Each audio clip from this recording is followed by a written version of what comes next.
মানে যারা যারা দেখেছে তারা প্রত্যেকে চমকে গেছে। তুমিও জানো আমি কি বলছি, যে এইটা কিভাবে বাংলা ছবি হতে পারে, এরকম ধরনের বাংলা ছবি কিভাবে কেউ বানাতে পারে। সেরা সিনেমা, সেরা ভাইলেন্স হয়েছে এই সিনেমায়, তাণ্ডব টু।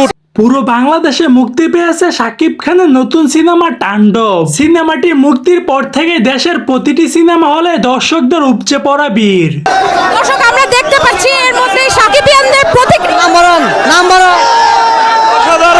দেশের প্রত্যেকটা প্রেক্ষাপটে হাউসফুল শো, টিকেটের জন্য চলছে হাহাকার। এ যেন এক তাণ্ডব জ্বর নেমেছে বাংলাদেশে।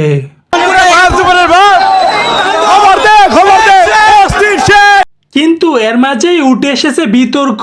উপর বাংলার জনপ্রিয় সুপারস্টার দেব সিনেমাটি নিয়ে জানিয়েছেন, শাকিবের এই তাণ্ডব সিনেমার মধ্যে মারামারি আর নোংরামি ছাড়া কোনো গল্পই নেই।